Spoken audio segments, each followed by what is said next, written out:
Mathematics ഏറ്റവും easy സബ്ജക്റ്റാണ്. അത് നമ്മൾ കഷ്ടപ്പെട്ടല്ല പഠിക്കുക, ഇഷ്ടപ്പെട്ട് പഠിക്കണം. ഹായ് സ്റ്റുഡൻസ്, റേഷ്യോ എന്ന് പറയുന്ന പുതിയ ചാപ്റ്ററാണ് നമ്മൾ എടുക്കുന്നത് അല്ലേ? ഇനി നമുക്കൊരു 3 ചാപ്റ്ററും കൂടി നമുക്ക് പഠിക്കാനുള്ളൂ. ബാക്കി എല്ലാ ചാപ്റ്ററും കഴിഞ്ഞു. ഈ വർഷം നിങ്ങൾക്ക് എക്സാം ഇല്ല എന്ന് വിചാരിച്ച് നിങ്ങൾ നോക്കാതിരിക്കരുത്. നന്നായിട്ടത് പഠിച്ച് മനസ്സിലാക്കണം. എന്നാലേ 9th നിങ്ങൾക്ക് ഈസി ആവുള്ളൂ. 9th ഉറപ്പായിട്ടും ക്ലാസ്സസ് ഒക്കെ ഉണ്ടാവും അല്ലേ? അപ്പോൾ നമുക്കത് നന്നായി പെർഫോം ചെയ്യണമെങ്കിൽ ഇതെല്ലാം നമ്മൾ നോക്കണം. അപ്പോൾ ഞാൻ ഇതിൻ്റെ ഉള്ളിൽ എന്താണ് റേഷ്യോ എന്ന് പറഞ്ഞിട്ടുണ്ട്. കൂടാതെ 134 എന്ന് പറയുന്ന പേജിലെ പ്രാക്ടീസ് പ്രോബ്ലംസാണ് നമ്മൾ തുടങ്ങിയിരിക്കുന്നത്. അതിന് മുമ്പ് 2-3 വർക്കൗട്ട് എക്സാമ്പിളും കൂടി ചെയ്യുന്നുണ്ട്. ഓക്കെ, നിങ്ങൾ ശ്രദ്ധിക്കൂ എന്താണ് റേഷ്യോ എന്ന് പറയുന്നത്. ഓക്കെ, റേഷ്യോ എന്ന് പറയുന്ന ചാപ്റ്ററാണ് നമ്മൾ എടുക്കുന്നത്. എന്താണ് റേഷ്യോ എന്ന് നമുക്ക് നോക്കാം. റേഷ്യോ AB എന്ന് പറയുന്ന ഒരു ലൈനാണ്. ഈ ലൈനിനെ ഞാൻ എന്ത് ചെയ്യുന്നു, ഒരു 5 ഈക്വൽ പാർട്സ് ആക്കണമെങ്കിൽ നമുക്ക് 1, 2, 3, 4 ആയിട്ട് ഇതിനെ ഡിവൈഡ് ചെയ്യണം. അപ്പോൾ ഇത് 1, 2, 3, 4, 5 പാർട്സായി. ഇപ്പോൾ ഈക്വൽ പാർട്സ് ആണെന്ന് വിചാരിച്ചോളൂ. ഇത് ഈക്വൽ പാർട്സ് ആയിട്ടാണ് ഞാൻ ഡിവൈഡ് ചെയ്തിരിക്കുന്നത്. അങ്ങനെയാണെന്നുണ്ടെങ്കിൽ നമുക്ക് പറയാം, ഇപ്പോൾ ഇവിടെ ഒരു പോയിൻ്റ് ഉണ്ട്, P എന്ന് പറയുന്ന ഒരു പോയിൻ്റ്. അപ്പോൾ AP ഈസ് ടു PB എന്ന് പറഞ്ഞിട്ടുണ്ടെങ്കിൽ അതിൻ്റെ റേഷ്യോ നോക്കി, AP ഈസ് ടു PB. ഈ റേഷ്യോ എന്ന് വെച്ചിട്ടുണ്ടെങ്കിൽ 1, 2, 3 ഈസ് ടു 2 എന്ന് പറയാം അല്ലേ? ദാറ്റ് മീൻസ് നമുക്ക് ഇതിനെ 3:2 എന്ന് എഴുതാം. അതായത് AB എന്ന് പറയുന്ന ടോട്ടൽ 5 അല്ലേ? അതായത് AP എന്ന് പറഞ്ഞിട്ടുണ്ടെങ്കിൽ ടോട്ടൽ 5 പോർഷനിൽ 3 ഭാഗമാണ് AP അല്ലേ? അപ്പോൾ നമുക്ക് എങ്ങനെ എഴുതാം, AP ഈസ് നമുക്ക് 3/5 ഓഫ് AB എന്ന് എഴുതാം. അതുപോലെ PB ആണെങ്കിൽ നമ്മൾ എന്താ എഴുതാം, BP. ഞാൻ നോക്കൂ, BP ഈസ് നമുക്ക് എത്ര ഭാഗമാണ്, 2/5 ഓഫ് AB എന്നെഴുതാം. അപ്പോൾ ഇങ്ങനെ എഴുതുന്നതിനെ നമ്മൾ എന്ത് പറയുന്നത്, റേഷ്യോ എന്ന് പറയുന്നത് അല്ലേ? ഇനിയിപ്പോൾ BPയും PPയും തമ്മിലുള്ള റേഷ്യോ എന്താണ്, BP പിന്നെ എന്താണ് AP. അപ്പോൾ ഞാൻ എനിക്ക് എന്തെഴുതാൻ പറ്റും, BP ഈസ് 2/5 ഓഫ് P എന്ന് പറയുന്നത് ഇതിൻ്റെ എങ്ങനെയാണെന്ന് എഴുതുന്നത്, 2/3 പോർഷനാണ് അല്ലേ? 2/5 അല്ല, 2/5 എന്ന് പറഞ്ഞിട്ടുണ്ടെങ്കിൽ AB ആണ്. AP ആണെങ്കിലോ 2/3. ഞാൻ എന്താ 2/3 ഓഫ് AP. അങ്ങനെയാണെങ്കിൽ നേരെ തിരിച്ചോ, നമുക്ക് എന്താ AP ഈസ്, അപ്പോൾ ഇത് 3 ഉണ്ട്, AP എന്ന് പറഞ്ഞാൽ 3 പോർഷനാണ്. അപ്പോൾ 3/ നമുക്ക് എത്ര, 2 ഓഫ് എന്തിൻ്റെ, BPയുടെ. കണ്ടോ? അപ്പോൾ റേഷ്യോ ഇങ്ങനെ എഴുതുന്നത് ക്ലിയർ അല്ലേ? അപ്പോൾ ഈ റേഷ്യോ എന്ന് പറഞ്ഞിട്ടുണ്ടെങ്കിൽ ഇങ്ങനെ എഴുതുന്നതിനെ നമ്മൾ പറയുന്നതാണ് റേഷ്യോ. ഇപ്പം നമുക്ക് എഴുതാം AB ഡിവൈഡഡ് ബൈ CD എന്ന് പറഞ്ഞിട്ടുണ്ടെങ്കിൽ 2/3 എന്ന് എഴുതി. അപ്പോൾ നമുക്ക് എന്താ എഴുതണ്ടേ, AB ഈസ് ടു CD എന്ന് പറയുന്നത് 2:3 ആണ്. ഇത് റേഷ്യോ ആണ്. ഇങ്ങനെ റേഷ്യോ എഴുതാം. ഓക്കെ, ഇനി നമുക്ക് ഇതിൻ്റെ ഉള്ളിൽ വീണ്ടും സ്റ്റേറ്റ്മെൻറ്റ് സംസായിട്ട് എങ്ങനെയാണ് റേഷ്യോ അപ്ലൈ ചെയ്ത് സ്റ്റേറ്റ്മെൻറ്റ് പ്രോബ്ലംസിലേക്കൊക്കെ വന്നിരിക്കുന്നത് എന്ന് പറഞ്ഞേക്കാണ്. അപ്പം നമുക്ക് അത് എങ്ങനെയാണെന്ന് നോക്കാം. അതിന് മുമ്പായിട്ട് ഒരു മെയിൻ പോയിൻ്റ് അവർ തന്നിരിക്കുന്നത് ഞാനൊന്ന് വായിക്കുകയാണ്, നിങ്ങൾക്കത് മനസ്സിലാക്കി തരാം. If 2 quantities are in the ratio A:B, then there is a quantity X such that the first is AX and the second is BX. ഇപ്പം നമ്മൾ 2 ക്വാണ്ടിറ്റീസിൻ്റെ റേഷ്യോസ് നമുക്ക് A:B ആണ് എന്ന് പറഞ്ഞാൽ നമ്മൾ, കാരണം ഈ 2 ക്വാണ്ടിറ്റീസും കമ്പയർ ചെയ്യുമ്പോൾ എന്തോ പൊതുവായിട്ടുള്ളൊരു ടേം അതിൽ നിന്ന് നമ്മൾ കട്ട് ചെയ്ത് കഴിഞ്ഞ് അതിൻ്റെ സിംപ്ലസ്റ്റ് ഫോമാണ് നമ്മളിവിടെ എഴുതുന്നത് അല്ലേ? അപ്പോൾ ഇത് ഫസ്റ്റ് ക്വാണ്ടിറ്റി എന്ന് പറഞ്ഞിട്ടുണ്ടെങ്കിൽ നമുക്ക് അവിടെ എന്താണ്, AX എന്ന് എഴുതാം. സെക്കൻഡ് ക്വാണ്ടിറ്റി എന്ന് പറഞ്ഞിട്ടുണ്ടെങ്കിൽ നമുക്കവിടെ BX എന്ന് എഴുതാം.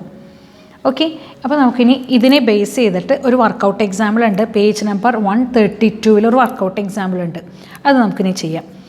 The perimeter of a rectangle is 24 meters and its breadth and length are in the ratio 3:5.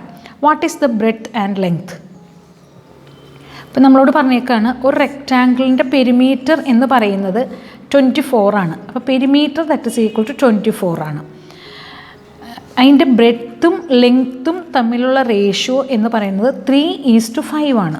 Okay, അപ്പോൾ 3:5 ആണ്. അങ്ങനെയാണെങ്കിൽ ഇതിൻ്റെ ബ്രെഡ്ത്തും ലെങ്ത്തും എത്രയാണ് എന്നാണ് ക്വസ്റ്റ്യൻ. ഇപ്പോൾ ഇത് 2-3 രീതിയിൽ ചെയ്യാനുള്ളൊരു ഐഡിയ മനസ്സിൽ വരുന്നുണ്ട്. അപ്പോൾ നിങ്ങളൊന്ന് ശ്രദ്ധിക്കൂ, നമുക്ക് ഏതാണ് ഈസി എന്ന് നോക്കാം. ഓക്കെ, ഇപ്പോൾ ഞാൻ ഇവിടെ നിന്ന് എഴുതാണ് 3x + 5x that is equal to ഞാൻ 24 എന്ന് കൊടുത്തു. അതായത് 8x that is equal to 24. അതായത് x that is equal to ഇവിടെ 24/8 ദാറ്റ് ഈസ് ഈക്വൾ ടു 3. നമുക്ക് x 3 കിട്ടി. അതായത് ഞാൻ ഇവിടെ നിന്ന് എന്ത് ചെയ്യാണ്, ബ്രെഡ്ത്ത് അല്ലേ, നമ്മളോട് പറഞ്ഞിരിക്കുന്ന ബ്രെഡ്ത്ത് ഉള്ള റേഷ്യോ ആണ്. Breadth that is equal to ഞാൻ 3x കൊടുത്തതാണ്. 3x ഇവിടെ 3x ആണ്. ദാറ്റ് മീൻസ് 3 × 3 എന്ന് പറഞ്ഞാൽ 9 ആണ്. ഓക്കെ, അപ്പോൾ ലെങ്ത്ത് എന്ന് പറഞ്ഞിട്ടുണ്ടെങ്കിൽ നമുക്കറിയാം 5 × x ആണ്, 5x. ദാറ്റ് മീൻസ് 5 × 3 ആണ്. ദാറ്റ് മീൻസ് 15 ആണ്. ഓക്കെ, ഇതെന്ന് വെച്ചിട്ടുണ്ടെങ്കിൽ ബ്രെഡ്ത്ത് എന്ന് വെച്ചിട്ടുണ്ടെങ്കിൽ ഈ 2 വശങ്ങളും കൂടി ആഡ് ചെയ്യുമ്പോഴാണ് ബ്രെഡ്ത്ത് വരുന്നത് അല്ലേ, 2 ബ്രെഡ്ത്താണ് വരുന്നത്. അപ്പോൾ 2 ബ്രെഡ്ത്തിൻ്റെ ആണ് ഈ ലെങ്ത്ത് ഇത്. അപ്പോൾ 1 ബ്രെഡ്ത്ത്, ഇത് 2 ബ്രെഡ്ത്താണ് അല്ലേ. ഈ ഒരു റെക്റ്റാങ്കിളിന് 2 ഈ വശവും ഈ വശവും ഉണ്ടാവും. അപ്പോൾ 1 സൈഡ് 1 ബ്രെഡ്ത്ത് എന്ന് ഞാൻ എഴുതാണ്. 1 ബ്രെഡ്ത്ത് എന്ന് പറഞ്ഞിട്ടുണ്ടെങ്കിൽ നമുക്ക് എന്ത് ചെയ്യാം, 9/2 ദാറ്റ് ഈസ് ഈക്വൾ ടു 4.5ഉം 1 ലെങ്ത്ത്, ഒരു ലെങ്ത്താണ് നമുക്ക് ചോദിച്ചേക്കേണ്ടത്. ലെങ്ത്ത് എന്ന് വെച്ചിട്ടുണ്ടെങ്കിൽ 15/2 ദാറ്റ് ഈസ് ഈക്വൾ ടു 7.5ഉം. ഓക്കെ, അപ്പോൾ നമുക്ക് ലെങ്ത്തും ബ്രെഡ്ത്തും ഇവിടെ കിട്ടി. മനസ്സിലായോ? ഇങ്ങനെ ഒരു മെത്തേഡിൽ ചെയ്യാം. ഇനി അതല്ല മറ്റൊരു മെത്തേഡാണെങ്കിൽ ഒരു മെത്തേഡും കൂടി നമുക്ക് ചെയ്യാം. ഇനി വേറെയും മെത്തേഡ് എൻ്റെ മനസ്സിലേക്ക് പെട്ടെന്ന് വരുന്നുണ്ട്. ഓക്കെ, ഇപ്പോൾ ഇതിൻ്റെ ഉള്ളിൽ നെക്സ്റ്റ് ടൈപ്പ് എന്ന് പറഞ്ഞിട്ടുണ്ടെങ്കിൽ ഇവിടെ നമുക്കറിയാം 2 × L + B that is equal to 24 ആണ് അല്ലേ, 2 ലെങ്ത്ത്. അതായത് L + B that is equal to 12 ആണ്. അപ്പോൾ ലെങ്ത്തും ബ്രെഡ്ത്തിൻ്റെയും റേഷ്യോ എന്ന് പറയുന്നത് എന്താണ്, 3x 5x that is equal to 12 ആണ്. അപ്പോൾ 8x that is equal to 12/12 ആണ്. അപ്പോൾ x that is equal to നമുക്ക് എന്ത് വരാം, 12/8 വന്നു. ദാറ്റ് മീൻസ് ഇവിടെ എന്തോന്നു 4 ഇതിൻ്റെ ഉള്ളിൽ 3 × 3/2 വന്നു x എന്ന് പറയണത്. ഓക്കെ, അപ്പോൾ അങ്ങനെയാണെങ്കിൽ breadth that is equal to, അപ്പോൾ ഒരു ബ്രെഡ്ത്താണ് നമുക്കവിടെ വേണ്ടത്. Breadth that is equal to 3 കണ്ടോ 3x, അതായത് 3 × 3/2 that means 9/2 that is equal to 4.5 നമുക്ക് കിട്ടി. ഇവിടെയും കിട്ടിയിരിക്കുന്നുണ്ട്. ഇനി ലെങ്ത്ത് എന്നെടുത്തു. Length that is equal to 5x, അതായത് 5 × 3/2 അതായത് എന്ത് വന്നു 15/2 ദാറ്റ് ഈസ് ഈക്വൾ ടു എത്ര കിട്ടി, 7.5. അപ്പോൾ ഇതും എളുപ്പമല്ലേ, വളരെ ഈസിയാണ്. കാരണം പെരിമീറ്ററിൻ്റെ ഇതാണ് ചെയ്തിരിക്കുന്നത്. അപ്പോൾ നമുക്കിവിടെ ഡിവിഷൻ ചെയ്ത് പോവില്ല, x 3/2 കിട്ടും. ഇവിടെ x എന്ന് വെച്ചിട്ടുണ്ടെങ്കിൽ ഡിവിഷൻ ചെയ്തു. അപ്പോൾ ഇത് 2 ബ്രെഡ്ത്തിൻ്റെ ആണ് അല്ലേ, 2 ബ്രെഡ്ത്തിൻ്റെ ലെങ്ത്താണ് നമ്മളിവിടെ കൊടുത്തിരിക്കുന്നത്. ഇവിടെ 1 അല്ല, ഇവിടെ 2 ആണ്, ഇവിടെയും 2 ആണ്. അപ്പോൾ അതിൻ്റെ 1 ബ്രെഡ്ത്ത് എടുക്കുമ്പോൾ അതിൻ്റെ ഹാഫ് എടുക്കണം. ഓക്കെ, അപ്പോൾ ഈ 2 മെത്തേഡിൽ നിങ്ങൾക്ക് ഇഷ്ടമുള്ളത് യൂസ് ചെയ്തോളൂ. ഇതാണ് ഏറ്റവും ഈസി മെത്തേഡ്സ് ആയിട്ട് എനിക്ക് തോന്നിയിരിക്കുന്നത്. നെക്സ്റ്റ് ക്വസ്റ്റ്യനും പേജ് നമ്പർ 133 ഒരു വർക്കൗട്ട് എക്സാമ്പിൾ തന്നെയാണ് ഞാൻ ചെയ്യുന്നത്. The breadth and length of a rectangle are in the ratio 4:7. The length is 15 centimeters more than the breadth. What are the length and breadth?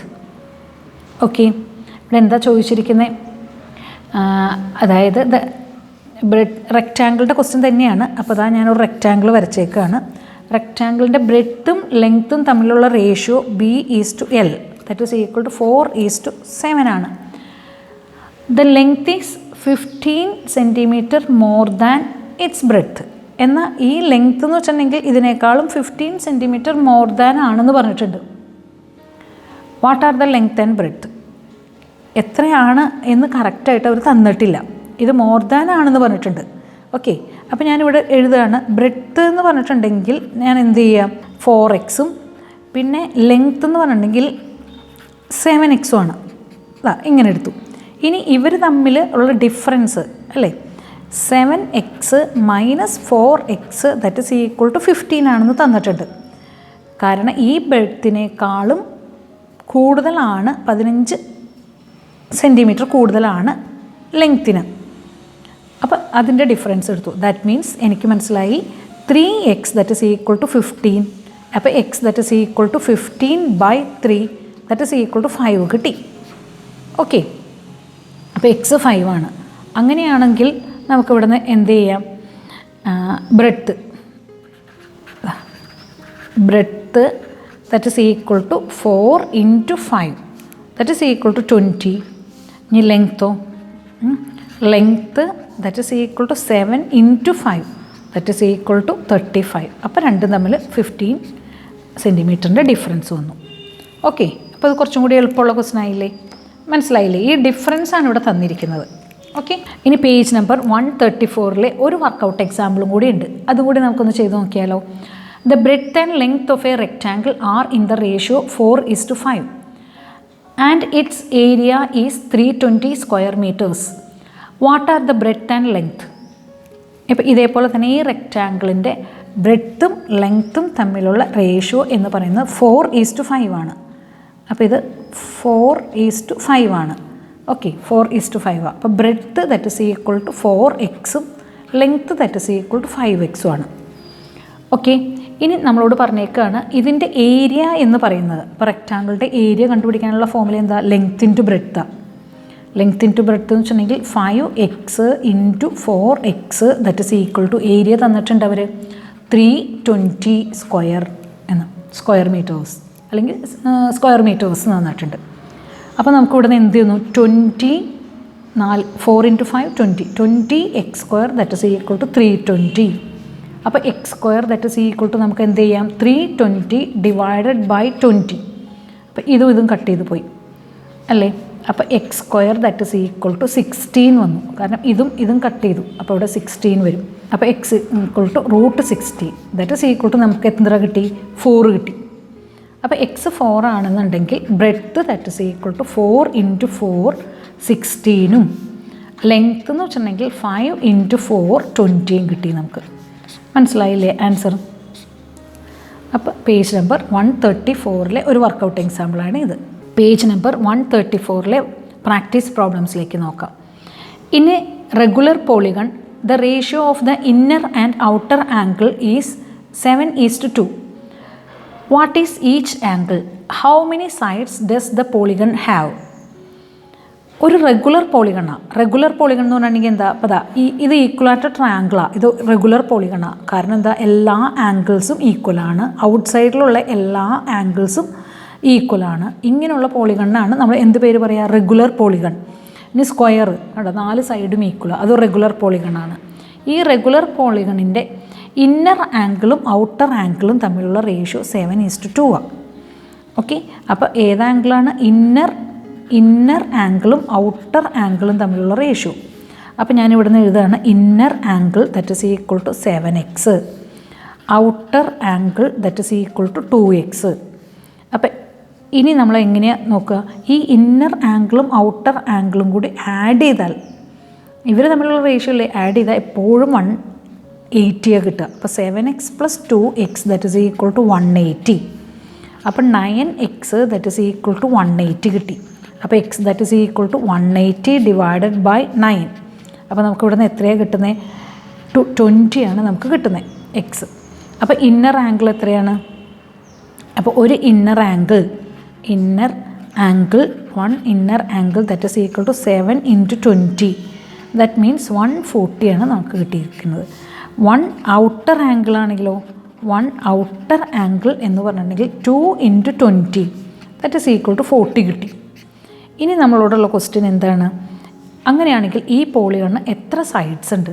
പോളിഗണിൻ്റെ sides അറിയണമെങ്കിൽ നമുക്ക് എന്ത് ചെയ്താൽ മതി, 360 / 40 ചെയ്താൽ മതി. ഓക്കെ, ഇതും കട്ട് ചെയ്ത് പോയി. ഇവിടെ നിന്ന് എത്ര വന്നു, 9. ശരിയല്ലേ? 9 ടൈംസ് 9 സൈഡുള്ള പോളിഗണായിരിക്കും ഇത്. കാരണം എല്ലാ പോളിഗണിൻ്റെയും അല്ലേ number of sides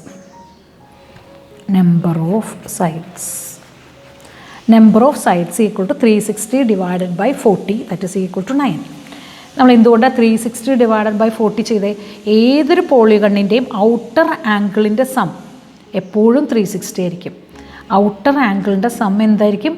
outer angles അല്ലേ, ഔട്ടർ ആംഗിൾസിൻ്റെ സം എന്ന് പറഞ്ഞത് എപ്പോഴും 360 ഡിഗ്രി ആയിരിക്കും. അത് കാരണം നമുക്ക് എന്ത് ചെയ്താൽ മതി, outer 360 divided by outer angle ചെയ്താൽ ടോട്ടൽ നമ്പർ ഓഫ് സൈഡ്സ് അവിടെ കിട്ടും നമുക്ക്. ഓക്കെ, ക്വസ്റ്റ്യൻ ക്ലിയർ അല്ലേ? ഇനി സെക്കൻഡ് ക്വസ്റ്റ്യൻ, ഇത് വർക്കൗട്ട് എക്സാമിലെ ഫസ്റ്റ് ക്വസ്റ്റ്യൻ ആണ്. ഇനി next question, the number of girls and boys in a class are in the ratio 7:5 and there are 8 more girls than boys. How many girls and boys are there in this class? ഇവിടെ question എന്താ പറഞ്ഞിരിക്കുന്നത്? ഇത് number of girls, ഒരു ക്ലാസ്സിലെ ഗേൾസിൻ്റെയും ബോയ്സിൻ്റെയും ratio ആണ് 7:5. അപ്പോൾ അങ്ങനെയാണെങ്കിൽ girls എത്ര പേരുണ്ട്? 7x ഉണ്ട് അല്ലേ? ബോയ്സ് എത്ര പേരുണ്ട്? 5x ഉണ്ട്. ഓക്കെ, ഇനി ഇവരുടെ ഡിഫറൻസ് എന്ന് പറയുന്നത് 8 ആണ്. കാരണം 8 മോർ ദാൻ ബോയ്സ്, 8 ഗേൾസ് ബോയ്സിനേക്കാൾ കൂടുതലുണ്ട്.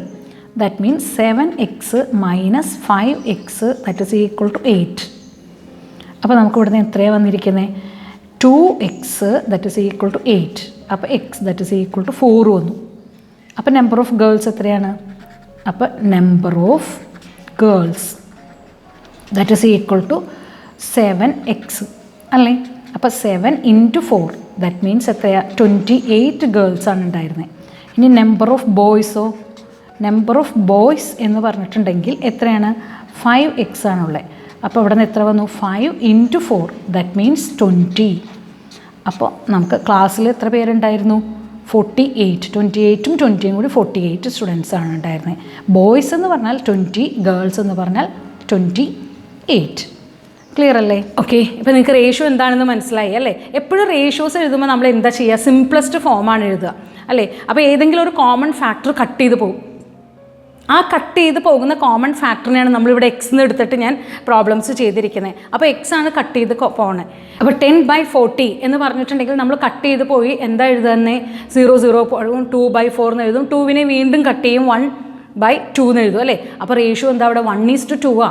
അപ്പോൾ അവിടെ ഒരു കോമൺ ഫാക്ടർ ഉണ്ടായിരുന്നു, 20 കട്ട് ചെയ്ത് പോയി. അപ്പോൾ ആ എക്സ് ആണ് 20 എന്ന് പറയുന്നത്. അപ്പോൾ അതെടുത്തിട്ടാണ് നമ്മൾ ഈസി ആയിട്ട് നമ്മൾ ചെയ്തിരിക്കുന്നത്. നിങ്ങൾക്കതെല്ലാം മനസ്സിലായി എന്ന് തോന്നുന്നു അല്ലേ? വളരെ സ്ലോ ആയിട്ടല്ലേ ഞാൻ ചെയ്യുന്നത്? ഓക്കെ, അപ്പോൾ നിങ്ങൾക്ക് മനസ്സിലായില്ലെങ്കിൽ നിങ്ങൾ കമൻറ്റായിട്ട് ചെയ്യുക. നിങ്ങൾ എന്തായാലും തീർച്ചയായിട്ടും കാണണം ഇത്, കാരണം 9th വേണ്ടിയിട്ടും കൂടിയാണ് നമ്മളിതെല്ലാം പ്രിപ്പയർ ചെയ്യുന്നത് കേട്ടോ. Okay, thank you.